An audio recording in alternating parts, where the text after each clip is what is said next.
You're listening to the After the Show movie podcast brought to you by Ascully.com. And here are your hosts, Cidtalk and Ascully.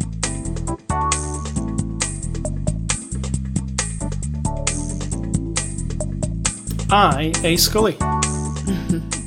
Do you mean I, comma, space Ascully? I, comma, yeah. Yeah. I assume that is a take on the movie I, Claudius, right? I have no idea. That would be my... Why are we comparing Tonya with the I Harding? and the comma, you know. What does I, Claudius got to do with that? Wouldn't it be more like in a court of law, you say I, Tonya Harding, do solemnly swear to tell the truth, the whole truth, and nothing but the truth? Possibly. Yeah, that's what I thought it was. I'm going with my I, Claudius theory. We're talking about the movie I, Tonya here, by the way. Before the after the show discussion had nothing to do with the movie, really. You were just working out glitches with your little Windows problem, which we won't go into detail because I've had 48 hours of it. You haven't. I have. It's really boring. No, it's really boring to watch from the distance. It's a struggle. You don't have to watch. You're right in my face, in my life, in my house. Unfortunately, having difficulties. And if anyone else did have the same difficulty, we sympathize. I sympathize with the significant other, and you sympathize with the person having the problems. Yeah, there was a Windows 10 update this week that was screwy. Microsoft have since pulled it, but I managed to get in the midst of it, and it broke my computer. Didn't break it, because it's fine now. I mean, I had to redo Windows from scratch. So to me, that is breaking everything. If you can't boot your computer, it's broken. So, thanks, Microsoft. It's a bit dramatic, but okay. So, it is Saturday, March the 10th, and this is After the Show number 521. We are a movie review podcast. We review movies. And this week's movie is I, Tonya. After last week's Oscars, which we'll talk about later, this actually took away one Oscar for Alison Janney. Best Supporting Actress. So, it's a 2017 movie. It released on Blu-ray on March the 13th. So that's this upcoming Tuesday. You can pick this one up. It's rated R, and it's from our friends at Universal. And Cidtalk will give you the synopsis of I, Tonya. If you were between the ages of 15 and 90 at the time of this, I don't need to tell you. It's about Tonya Harding, her life as a skater, and the incident with Nancy Kerrigan. But it's just really about maybe a version of what could possibly potentially be the truth, but probably isn't behind everything because it's a wacky story. So that's it. Correct. Now, if you hear other voices in this podcast, it is a ghost.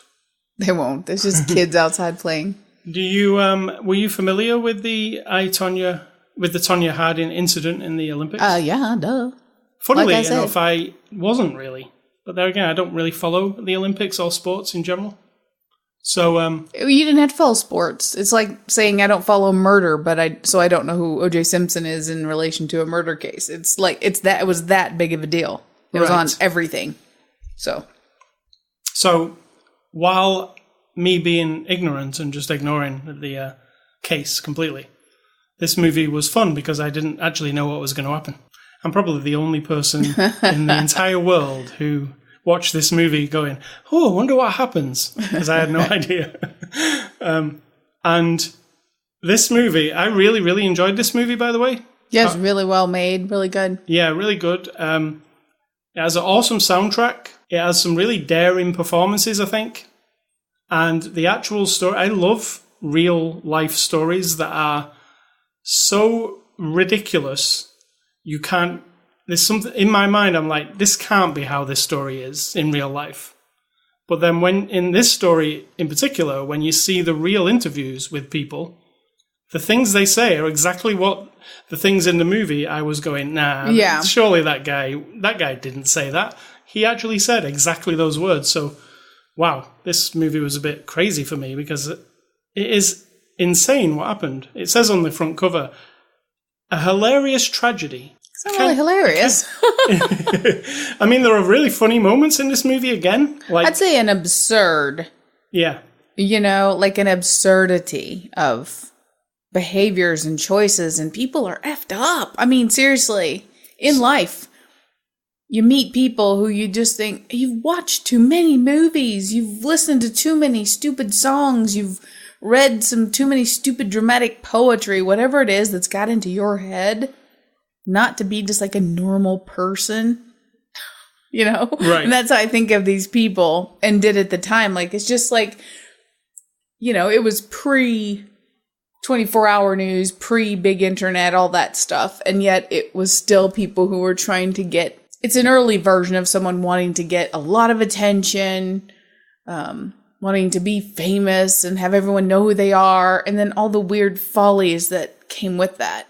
So for the other person in the audience, apart from me, who doesn't understand or know this story, you explain like just the quick cliff notes of what Spoiler. If you have never heard of this for that story one before. person. Yeah. Tonya Harding was a world-class figure skater, as was Nancy Kerrigan, and this was been like 1989 to 1998. That's when they were coming up in the world, and at some point, Tonya Harding's life and mother, and she didn't fit into the little girly girl thing apparently, and at some point, allegedly, somebody, her ex-husband, some weirdo who hang around with them, or her, got the idea, if we injure Nancy Kerrigan, then I have a chance, right? Bring her down, I'll win. This is not allegedly either. It was. Well, it's allegedly as in there's still no solid thing about what precisely happened and Right. who did what. There just isn't. That's part of the folly of it. People are so full of shit. They just won't,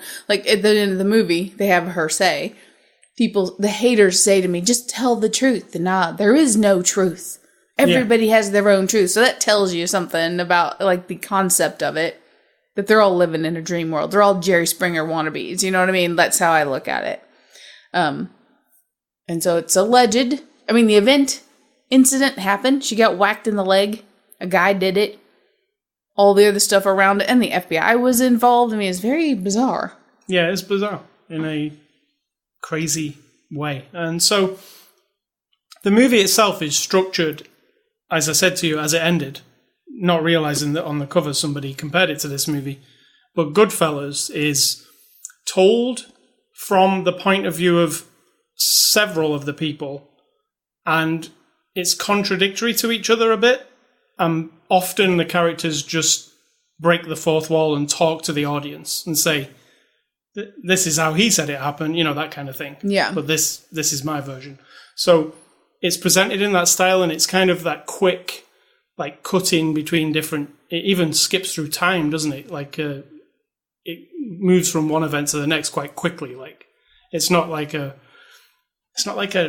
drama where it's like dwelling on any one scene. It moves really quick. I think everything about it is like paced fast. Like we watched the movie Ebbing, Missouri. That's more of a slow burn kind of movie. Yeah. This one just like moves along. Like it's always moving. There's always something happening. I really liked the performances, and I liked the actual figure skating parts are done using like a technique of like CGI and a real figure skater and Margot Robbie actually figure skating, and then they meld it all together, and it comes across as like she's actually doing these complicated moves. Were you ever like, oh, this is weird? There was a little weird CGI here and there, but I just sort of let it happen because I knew it wasn't her, but they had to convince us. So there's a little bit. Yeah, I mean, I just read about Tonya. I mean, it's amazing. I read about Tonya Harding, and she could do this. What is it actually called? The triple axel or something. The move that she can do. Yeah. I think it's the triple axel. It said that what I was just reading about is figure skaters today don't even really attempt it because there's a high possibility of breaking your leg. So people don't tend to do it. And there are only 6 women in the world who actually can do it. So they didn't even have somebody who could do it for the movie. And that tells you, like I said, she had the skill. Yeah, I mean, it's just an effed up, weird combination of life choices that you can have all the skill in the world and be the best at a thing in the entire planet at least of those who have risen to the level of competition. And still, if you're effed up in your life, their skill's not going to do you much good. Yeah, there's a story within the story which I enjoyed, which is about she's really an amazing figure skater. And she knows she's an amazing figure skater. And she kind of sees through the figure skating world of how it kind of operates. And she's come to a conclusion that she's never going to get ahead because she doesn't fit the exact... You're supposed to have like a nice backstory, you live in a nice home, and you have a lovely parents who... And she doesn't fit in that. And she kind of even confronts the judges sometimes and says, just judge me on this technical. I can do it, and these girls can't, so why don't I win? And even that one guy who she confronts says, I'm never going to say this on record, but you don't fit. Like, you're rough around the edges. Yeah, that's what I'm saying. Alleged things, because we don't know if that was really a factor. But it's not far-fetched. Yeah, that story of her, like, kind of looking at that industry and going, like, look, I'm amazing, better than all these people. Why am I not winning every time? Why are my scores lower than hers? But that might be her perception as well. Yeah, it could be. But I enjoyed that little kind of story in a story. Yeah. Because that was her own thing. Like that, about how she saw. And as far as I could tell, even looking at the real life performances, she was incredible, this girl. And this came down to all this stuff happens, and then the judgment that she gets is not to go to prison for 10 years or whatever it is, 2 years, is to not skate again, which I find really, it's a crazy punishment, that, isn't it? It's like, that is, well, I guess it happens. I mean, what kind of example do you want to set for the people in that sport, though? Right. That's the thing. And I guess it happens with, I was thinking like a surgeon who is badly behaved or whatever and malpractice, something like that. He would get banned from being a surgeon for the rest of his life, right? But there he has lives in his hands. This person doesn't. It's a sport, right? Yeah, but you don't want then someone else to get the idea that that's fine to do. Right. That's the idea. You don't want to set a precedent for somebody to turn it into a shit show. Because it is pretty extreme. It's like, it kind of turns it into like the Hunger Games. Okay, I can't... Yeah. I'm not winning against that girl, so I'll go and break a leg and then Exactly. I'll win. Yeah, so you can't have that. That's a different show altogether, a different sport. Correct. Well, we have that. It's called Ultimate Fighting Championship. Yeah. So, yeah, it's a really interesting story. I like how the movie's put together. Like I say, there's never a dull moment. It's got really awesome soundtrack. It moves very fast. It's was it emotional in any way for you? I found it emotional just thinking about, a person's life that in real life, it went to shit. Yeah. And it doesn't... The potential for a lot of people would aspire to be center of attention for a while, get, good nest egg of money, be admired for being good at something. And, it's an aspiration. And then to watch somebody just dick it away, like just literally fuck it away. Like, and we could think of people in movies and stuff where you think, wow, they're really... We just talked about him yesterday or today, Shia LaBeouf. Like, you think there's a guy who he's set now to be in a bunch of movies and be like the darling of Hollywood, and he was for a brief moment, and then he just went apeshit. Yeah. And like blew it, and for whatever personal reasons, but from the outside looking in, you're like, you had everything going for you. And there's been others, obviously. Johnny Depp. Yeah. I mean, he's not... I don't know that he's suffering terribly from his... No. Robert Downey Jr. even? Robert Downey Jr. is fine. No, now he is, but I mean... He's Iron Man. I'm talking about somebody who just blows it, like there's no coming back. Blows it and doesn't come back. Mel Gibson. Yeah. No, he comes back. People still give him the time of day. Then I can't think of another. Maybe not Harvey Weinstein. There could be one person that I don't know that anyone's willing to... bring him back into the fold. He's pretty despicable, right? But somehow, some way, years later, when wounds have been mended and all that, somehow he will come back in. I don't know. I feel like Louis C.K. will come back around too, somehow. Even though he admitted to doing despicable things. I don't know. You don't think? I don't know. It's hard, isn't it? Like, yep. Roman Polanski... did that dodgy shit. 40 years. Took 40 years. Yeah, Woody Allen. He's still suffering now, isn't he? I mean, people. I mean, not suffering. No, people still love being in his movies. So there's a combination, but there are people who just screw it all up totally. So, this story really, I thought was a great story. Who knows how true it is, but this movie wears it all on its sleeve. It even tells you right at the very beginning. This is based on this person's saying stuff, this person's saying stuff. They're absolutely contradictory, the two sides of the story. Who knows which part is real? So it doesn't paint like a lovely picture of these people. Oh, no. It's pretty brutal.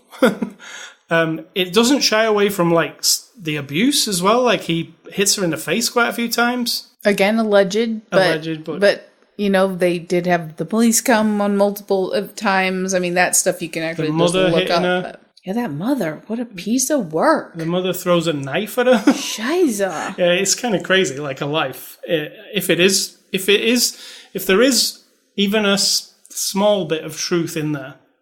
She's scumbag. Yeah, it's really bad. That mentality that I'm hateful and mean and terrible to you because that's what makes you a champion. Because we've heard it all our lives with these camps where like gymnasts go and football players on the football field have to be treated like shit in order to like be tough enough to be good, and that it weeds out the weaklings and all that shit. And it's like, is it that important then? Right. Really? To abuse somebody terribly? Allegedly. Yeah. You know, you say that. Like, when you talk about this movie, you have to say allegedly after every single thing pretty much. Because, like we say, we weren't there. We don't know. All we know is these stories. But we've both known abusive people. Yeah. And so it's 100% that there are people in the world whose main objective is to lash out because they're assholes and they have pain and they want other people to suffer, or because they're just too stupid to know any better. That's not an excuse. I'm just saying they're just too stupid to be nice. So it's completely within the realm of reality that you've got this abusive guy and her being just kind of a twat and the mother being horrible. It's so realistic. Yeah, I found it to be allegedly realistic. Yeah, I found it to be one of the more interesting true story allegedly films that I've seen. Well, the true story is that Nancy Kerrigan got whacked in the knee, and it led back to something to do with them. So that's true. Yeah, that part's true. Yeah, it's the details that get a little fuzzy. Yeah, and this movie is more the details than the incident. The incident lasts like 30 seconds at the maximum. The rest of the movie is these people. It doesn't really even deal with Nancy, does it much? It doesn't even... You see her, and you don't ever really see into her life at all or anything, so it deals with the Tonya side. So, moving on to the cast, Margot Robbie plays Tonya. I mean, Margot Robbie believed in this movie so much, in this script. She produced it, and she also trained to do as much figure skating as she could. Also nominated for Best Actress for it. Yeah. I've been a fan of Margot Robbie since the beginning. She was in Neighbours, which is a Australian soap opera that I used to watch, and when she was young.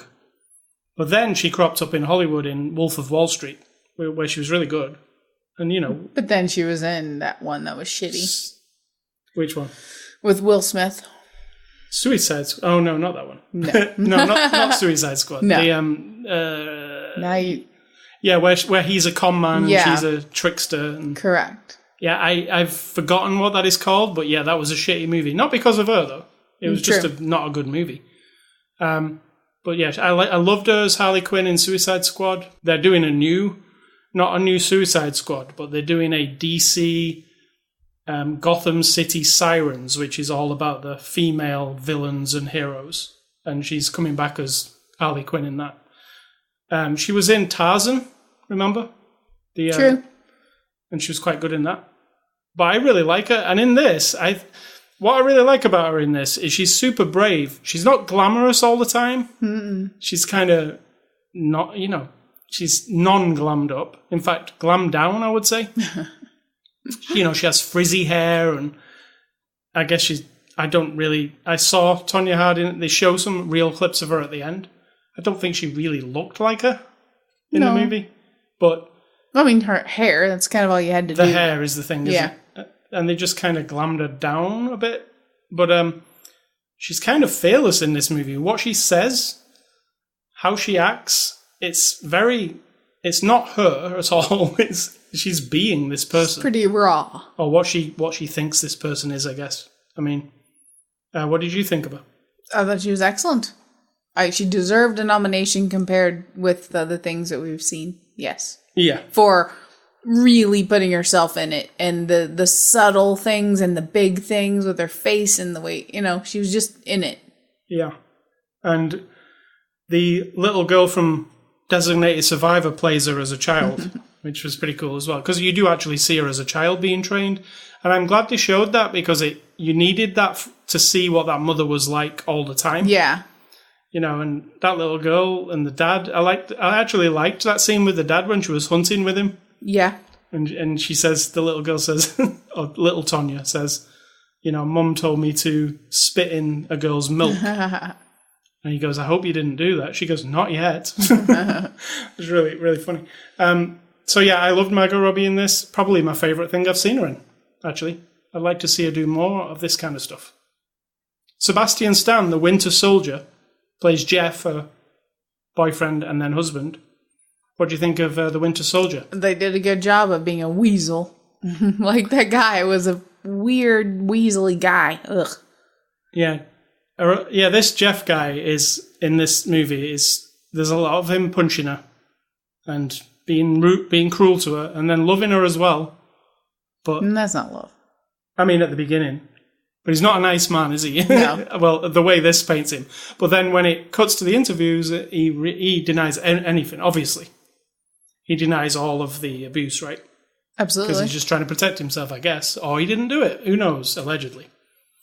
Alison Janney won the Best Supporting Actress Oscar for this movie last week for the mother. She's called Lavonna. What did you think? Did you think this was She was awesome. It was like she was the lead. I mean, she just really got into it in that, like, gut place where I don't know what was in her mind, but she had to, it's on some level, accept that there was a mother like this, right? And then be like, ugh. Yeah, cruel. Really, yeah. Cruel, kind of just like a fucked up individual who, in a way, loves a daughter. But I don't think so. All the wrong way. Like, it's not. I don't think so. It's not nice, is it? It's not. No. She says some really horrible things to her. But yeah, I thought it was a good performance.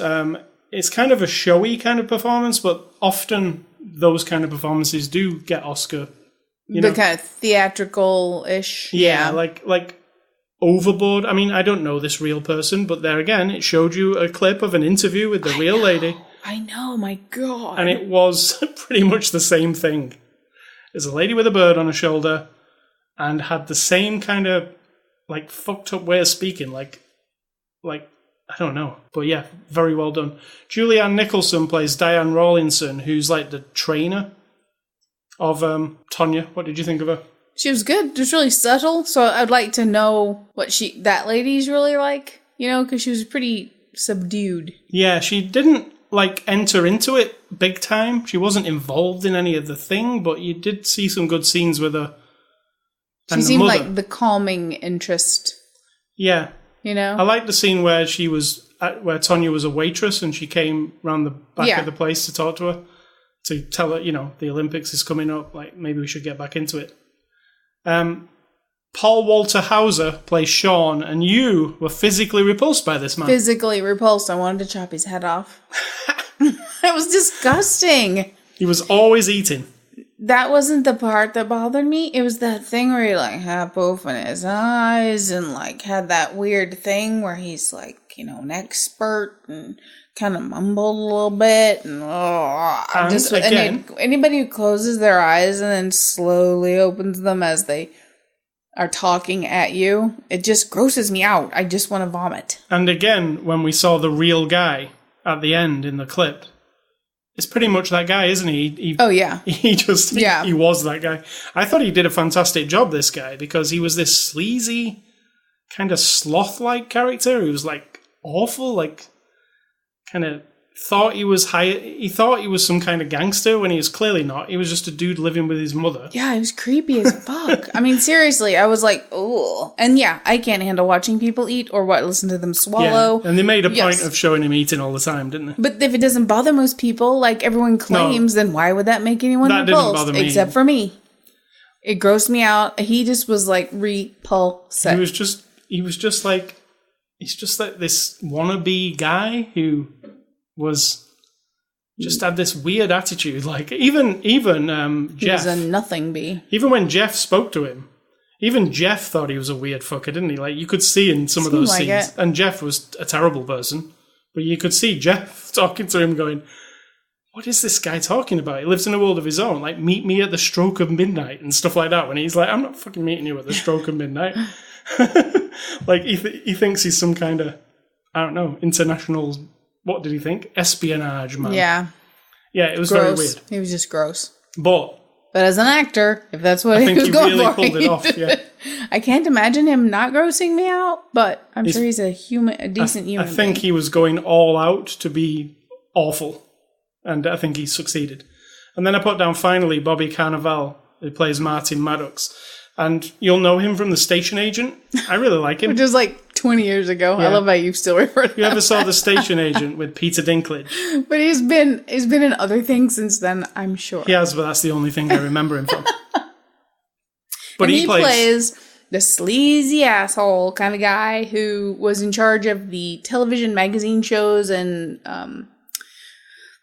what are they called? Tabloids back in the day. Yeah. And, like trying to dig at the story. He's like TMZ, man. Yes, exactly. TMZ. Early pre-TMZ. Yeah. Disgusting. And he's you only ever see him in these like interviews. He's not actually in the movie in like their space. He's never in any scenes with them. But you said, I reckon that's the real guy. I felt like it was the real guy. Yeah. But yeah, he was good too. Directed by Craig Gillespie. Craig Gillespie also directed an awesome movie with Ryan Gosling called Lars and the Real Girl. It's a fantastic movie. Yeah. I don't think a lot of people saw it. It was very indie and small. A subtle, weird little movie. Craig Gillespie also directed The Finest Hours, which we actually reviewed. You can go back and find our podcast. It was the one with Chris Pine and the ship thing. Remember? Yep. And he also directed $1 Million Arm recently, or last year, year before maybe, and that's the one with Don Draper and the. Yeah, that was pretty good. Yeah, so this guy does. They're three very different films, and this is very different to them. So he has got a range, this guy, and I really liked her. Yes, you could say this is just aping like, a Martin Scorsese type movie, but I think it's got its own thing too. It's not just a copy of that.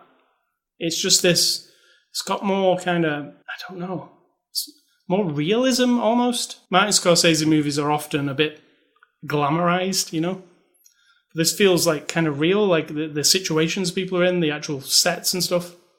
What did you think of this director? Do you think it's distinct? You know what I mean? It's a style. I don't know that that I would patch all of his movies together. No, definitely not. That was really good. He's done well. Yeah, he's one of those directors where you couldn't. If I showed you 10 films and said, "You tell me which ones were by this guy," you would never know. He doesn't have that style. There isn't a style. But it seems to go well with the subject matter. Yeah. So, I, Tonya is out this Tuesday on Blu-ray, and I have the Blu-ray here, and there are some extras on it. The extras are deleted scenes. There's a behind the scenes. And the feature commentary with the director. The behind the scenes are actually quite good. There's probably 5 or 6 of them, last about 5 minutes each. The one that we watched, though, where we wanted the real story behind it, it didn't actually tell you the real story behind it. Yeah, that was disappointing. No. When they have these quotes on the back of the box, you'll like this one, Hayes. The quote on the back of this box from Rolling Stone is, "It's funny as hell. You'll laugh until it hurts." That's it? Yeah. What kind of idiots do that? I think they watched a different movie? Anchorman. I think they got the quotes subjective. Very yeah, there is an element of comedy in this movie, but I wouldn't describe it as it's funny as hell. No, what kind of people are these people? I don't know. They don't think. It's so weird. I think maybe they just get the quotes mixed up. It was a different movie. On the back of whatever just came out that's funny, it says, a gripping look at ice skating and the scummy people involved. That's more accurate. Scummy people. So, those are the extras. And like I say, this is an Academy Award-winning movie now. So you'll be able to pick it up this Tuesday. I highly recommend this. I think it was really, really fun, and then tragic, and then also, oh my God, this is real. This is crazy. Yeah. As that kind of the same. Two of my recommendations this week, when I get to them, gave me the same reaction as this movie. So thanks to Universal for the Blu-ray. And next week we'll be looking at another giant superhero movie, and that'll be DC's Justice League. We'll be looking at that next weekend. So movie recommendations, I am going on the subject of I, Tonya, and I am going with Goodfellas and Pain and Gain, both based on true stories. And when you're watching them, both of those movies, there are moments of where you say to yourself, what on earth is happening? Did the true story go away now? Are we going into the fiction, are we in the fiction part? But then no, they'll say to you, no, this entire thing happened. This is what happened. And then you'll be like, wow, the world really is fucked up and people are really stupid. Yes. So yeah, Goodfellas and Pain and Gain are my recommendations. Funny, because one of mine is Pain and Gain. Because that was the first one that came into my mind, so I'm doubling back. And I think I thought of mine first, but I don't know. No. And the other one is Gold, which isn't a great movie. However, it does have that weird twist on what is believed to be partially a true story. Matthew McConaughey and a guy who he had like a scout guy find the biggest gold depository in the jungle somewhere, and well, you have to watch it, but has that sort of a little bit of weirdness. Where was it? South America? Or? I can't remember. We actually reviewed that movie. We have a after the show episode about it. Just look it up. Gold. Gold. Hey. Always believe in your soul. Hey. Yeah. Hey, we just watched Spandau Ballet baking cookies and cakes on the Great British That would be Bake Off. Martin Kemp. Not his name is not Spandau Ballet. Nah, he's Spandau Ballet. Yeah, the two brothers from Spandau Ballet, one of them was in the Great British Bake Off Celebrity Edition. Baking. To earn money for cancer research. Yeah. So, games and Ascully stuff. First off, the Oscars happened last Sunday, and I said we would talk about them this week. So, what's your overall on the Oscars this week? Like, we should have them every week. No, we should not. It's fine. I said last week that I'm kind of getting to where it's not that big a deal to me. The spectacle of it is fine. I'd rather just have it.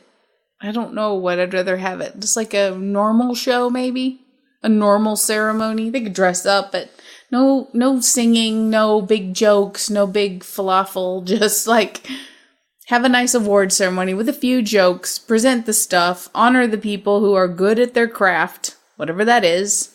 I don't need a bunch of rich people telling everybody what to think and a bunch of people who make millions of dollars, and maybe they didn't used to and now they do, but trying to pretend that they still identify with whatever, and they might, but it just seems really pretentious to me nowadays, and I don't know, to make a statement when, I don't know, it feels disingenuous sometimes, and it probably isn't, but that sort of taints it for me. I like the idea of honoring people in any field. You know, I would go to a ceremony where they honored artists or sports people or anything to see who's the best in the thing, right?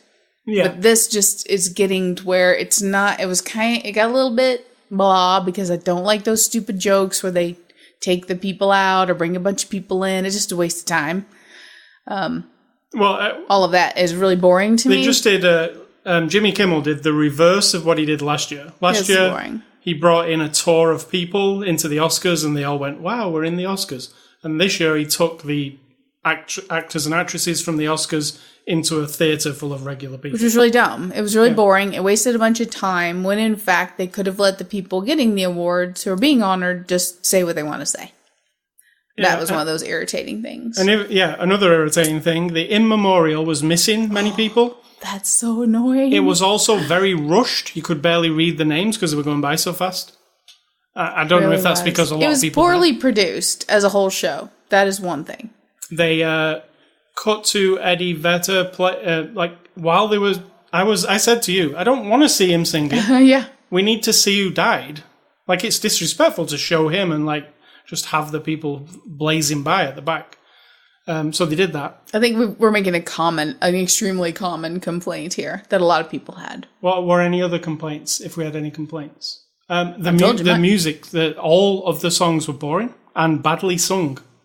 Unfortunately, it was really... all that stuff doesn't need to be there. And don't make it like they're all so wonderful and fantastic and we all need to worship them, because we don't. I don't give a shit what anybody's wearing. Couldn't give a good goddamn about anybody's shoes or anything about their appearance whatsoever. If they want to dress up, that's cool. Don't care. Go there, and if you've been nominated as a high-quality person in your field, whether it be lighting, cinematography, or writing the song or whatever, that's awesome. Yeah. I don't need it to be like flaming the fires of look how wonderful famous people are, because I don't think they are. They're just people. And it's like a split thing, you know? The highlights for me of the night, and I had some big highlights for me, so it wasn't all bad. I didn't say it was all bad. I'm just saying it's not. It doesn't do the same thing. No, I'm just saying that we haven't really said this is what I liked. Roger Deakins won Best Cinematography for Blade Runner 2049. Yeah. Roger Deakins has made he's a great cinematographer. He's done so many movies and he's been nominated before but never won. He finally won. He's done so many awesome looking movies. So it was awesome to see that. And Gary Oldman won for The Darkest Hour, which we also reviewed a couple of weeks ago. And finally, Gary Oldman wins his Oscar. I was excited about that too. He was always somebody who I always assumed he'd won an Oscar. And when I looked the other week, and I was like, really? This could be his first chance? It's crazy, because he's been around. How long has Gary Oldman been around? A long time. A long time, yeah. So those are my highlights. Best Picture was The Shape of Water this year. They didn't get it wrong. I liked how Del Toro checked the envelope, though. That was kind of... He looked at the envelope and made sure it was that he'd won. We will be seeing that movie soon. But yeah, overall, it was mediocre in terms of I enjoyed seeing the people get the awards. Frances McDormand's speech was really funny, I thought. She was kind of out there a bit. But I enjoyed seeing the awards and seeing the people get the awards. But the part that they claimed to be entertainment, which was the singing and the dancing numbers, which were all, in my opinion, even the one from Coco, that has got to be better in the movie, surely. Sure, obviously. It was really not good at all. I was like, wow, is that guy the actual singer? Because he's not... That's what I'm saying. It was poorly produced. Whoever was in charge of the production and all that, it just was not And that's great. not usual for the Oscars. They're usually on the ball, aren't they? They usually win awards for their presentation. Yeah. So, yeah, that's the Oscars for this year. I think it was fair. And I think what won seemed fair to me. Well, we don't, you never get exposed to all the films that are made, all the stories that are told. It's just a few that rise because of money and Hollywood politics and because someone somewhere was able to do it. That's not a conspiracy theory. That's how it works. Right.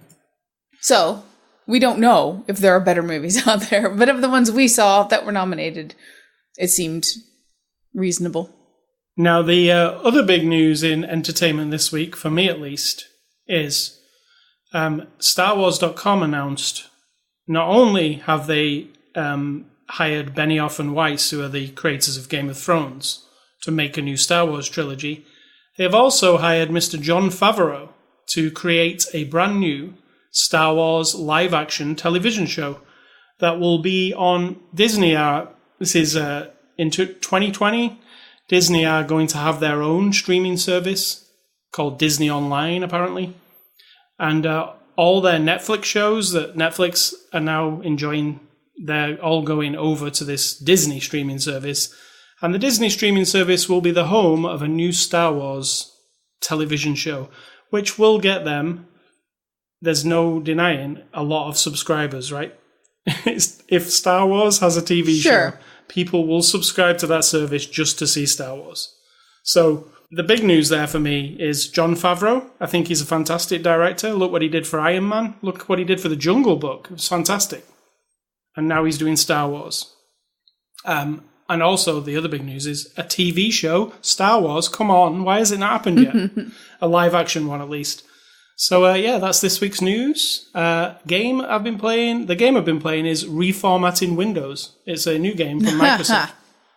You put the disc in and then you swear sometimes and you get kind of irritated. It's a fun game. Fun for all the family. So Cidtalk, what is for dinner? Subway. Is this sponsored?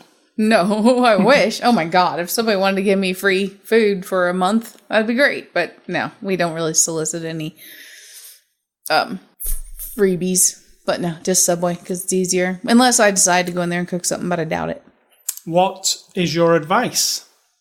My advice is to say what you need to say before you're dead. Or before somebody else is. Elaborate. Well, I just find that I feel like people are so repressed and they don't say what they need to say or what should be said.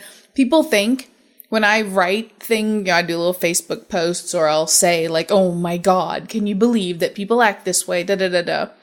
Whatever it is. Or are you kidding me? Like just now, a few minutes ago, I posted a thing where I'm so sick and tired of these bullshit memes that are brainwashing people. The ones that say, well, if you're proud to be Christian and you're not afraid to show it, post this now and say amen. It's like, who the fuck decided to tell you that you should be ashamed of being a Christian? I'm not, obviously, but I'm just saying, who told you that? Where are you getting this information? It doesn't make me, and by saying that, I posted a thing that said, someone's lying to you. They have an agenda. They want to profit somehow from you separating yourself. Just think about it in the bigger picture, right? That's not me being angry or negative. It's like, wake up. Think about it. But people are like, oh, she seems mad today. Oh, well, I just think it's best if you can't say something nice, don't say anything at all. Right, well, I'm not going to let the people I care about or people who maybe don't speak up just get railroaded all the time. Or to think this is what's expected of you. I'm going to say what needs to be said from my point of view before I'm dead. Because when I am dead, then you don't have to listen to me anymore. Right? You don't have to give a shit anymore. And I'll bet you that the people now who are like, oh, Sid's on a rampage, when I am dead, they'll miss it. You know why? Because they don't do it. They don't say what needs to be said from their point of view. Now, I'm not talking about being hateful. I'm not talking about being a racist or putting a group of people down because of some attribute about themselves, gender-related, race-related, where you're from, what your beliefs are. I will say, don't tell me what to believe, and I will point out the flaws in your philosophy or whatever it is. That I'm doing. I'm not telling you to change. I'm just pointing out the difference and like, don't tell me what to do or how to think or anybody else. And I don't understand why that is. I don't get why people don't say what needs to be said. Like, I'll say something to somebody or bring it up and they'll be like, oh my God, I would never say that. Why? What's the consequence? Everybody doesn't want to be your friend? So what? I can guarantee you that when I'm about to die, if I get time to think about my death or I have, chance to be ill and then whatever happens, I'm not going to be sitting there worried about all the people who aren't there to lick my ass and who aren't there to hold my hand. I'll only give a shit about the people who truly care, and that's a very few. That's very few. I'm not here to impress everybody or be everybody's best friend. Or just sit quietly while I'm on the toilet going, wow, I'm sure glad everybody likes me. While you're on the toilet? Those two people, the times when you're alone and you might have your phone in your hand, but then when you're trying to go to sleep or you're driving in your car, you're sitting on your toilet or you're taking a shower, whatever it is, And do people just sit there and like wallow in it? Like, I've been so, like, rainbows and glitter have been coming out of my ass all week, so everybody must love me. It's fantastic. I don't get it. Because so what? All right. I'm not saying be mean to people, but if you're repressing something that you want to say, or even on a smaller level, like there's a friend that you want to say, you know what, I am so proud of you because of what you did or the accomplishments you're doing, or I think you're an awesome mother, or I really like your kids, or I think you're awesome because you're so goofy, whatever it is. If you don't say those things because you think, I mean, I don't know why people don't say them. I tell my friends all the time, you're an awesome mom, you are an awesome friend, I'll just send them a text out of the blue, and they're like, well, nobody's told me that. Nobody said that in a long time or whatever. And I just think, why not? So bottom line, you wanted me to elaborate, so that's on you. But if you have something to say, and if you want to go into the realm of kindness and goodness and be all sugary, that's fine too. Well, then say it. Text your old college roommate or an old classmate from high school they haven't talked to for 30 years and say, you're the reason I got through math. You're the reason I didn't hate high school. I am so glad you're doing well. Or I'm so sorry to hear about your mom, and maybe we should have lunch and catch up. And did you know that you were the reason I decided to join band and that changed my life? Whatever it is. If you think it sounds dramatic or big, it probably isn't. You're just... somebody's squashed you down to where you don't think you should say stuff. And I can guarantee you one thing. Whether you say it or not, you will be dead someday. There's a promise I can make to you. And then, guess what? It will be too late. Nice. Yeah, I don't know how nice it is, but...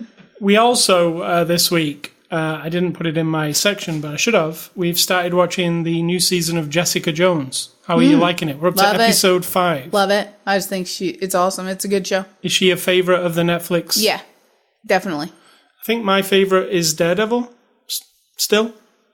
But I do like Jessica Jones quite a bit too. The Jessica Jones one is different. I like how it's really like a slow burn. Yeah. And it gives time to know everybody. I feel like I know them all better than I do in Daredevil. Daredevil moves very fast. But I feel like Jessica Jones and all the... And Punisher is just a different kind of show. Although it's high quality, it's different completely. And I love Luke Cage, though, too. Love Luke Cage. I think it has the same kind of... the balance between this is just a person who's got this thing, They're fallible. I'm in the minority of people that I actually like Iron Fist as well. I liked Iron Fist. It was all right. I mean, it wasn't as compelling to me. But after I got going on it, because we don't just watch one at a time, obviously, I did enjoy it. Yeah, what I really liked about Iron Fist, and a lot of people say, oh, Iron Fist was terrible, I gave up on it after a couple of episodes, was the brother and sister. Yeah, definitely.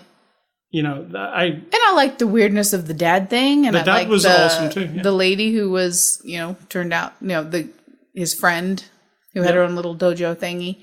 I'm getting to like the night nurse lady better. Didn't used to like her that much, but... Yeah, I just like the Marvel Netflix shows a lot. And I know they are going to be moving over to that Disney thing, but I don't think it matters. Still the same people making them. It's just they're going to a different platform. It's just business, really, isn't it? I'm sure they'll stay the same quality or be even better because Disney probably have a lot of money, I would imagine, from the Star Wars. You reckon? And the Marvels, you got that. You never know. When they move Netflix shows over to this Disney thing, maybe they'll cross over more with the movies and stuff. Like, maybe it'll all be more intertwined. Because sometimes in these Netflix Marvel shows, we have to they do make a point of, like, when there's a landscape shot, I said to you, what was it we watched? The Punisher. You could see the Avengers Tower right in the background. Yeah. But when you're watching the show itself, you forget that the Avengers and the actual Marvel movie superheroes are anywhere in this universe sometimes. Like in this Jessica Jones, there was a kid playing with a Captain America doll. Yeah. I think that's a cool little way of saying, look, these heroes are in this world and people worship them. But we don't need to see them because we see them in the movies enough. So yeah, that is Jessica Jones. It's on Netflix, season 2. You can see it now. We're on episode 5. And 6 and 7 probably tonight. Yeah, I'm sure we'll be done with it by midweek. So, yeah, that is it. So if you want to go to ascully.com, that's my website. You can go to cidtalk.com, that's her website. Catch us on Twitter and Facebook. You can catch this podcast on the Google Play Store, the iTunes Music Store. You can go to ascully.com/subscribe, and you can find all the subscription options there, including if you have an Amazon device, you can say your trigger word and say, listen to After the Show movie podcast on TuneIn, and it will play. Trigger word? What do you mean? Yeah. You're being mysterious. Do you mean to say? Alexa. How are you? You caught me in a daydream. I was in an old western, sitting on the bar of a saloon. She's telling us a story. She's telling us a story. Yeah. Alexa, stop. And they look at me and say, She's what the heck is that? Alexa, stop. Yeah, yeah, she does tell us stories every day. She and probably we just made other people's wake up a little bit. I'm sure you did when you yelled it. Yeah. One thing that's weird about that, we call it the A word. We don't say it. Correct. Just in case, because she's always listening. So, but when you're actually on television, there's a commercial for Amazon A word. And during that commercial, her name is said many times, and it does not trigger her. I don't understand how that works. Do you? Because even if somebody says something on TV that sounds just slightly like her name, she'll say, hey, what? She says something. But when that Amazon commercial comes on, she doesn't react to it at all. Maybe there's something programmed into her to ignore the sound signature of that commercial or something. Oh, sounds tricky. Yeah, well, she definitely doesn't say anything. So you can also subscribe now, brand new. We're on YouTube. Just go to YouTube and search for After the Show. You'll find us. The actual channel is ascully.com. You can email feedback to me at ascully@ascully.com. Don't email Cidtalk. And finally, I want to say stay classy, Mrs. I don't know, Margot Robbie. Because this was a very, very good film and well-deserved nomination. Excellent. And I'm going to say, think for yourself, or someone will do it for you.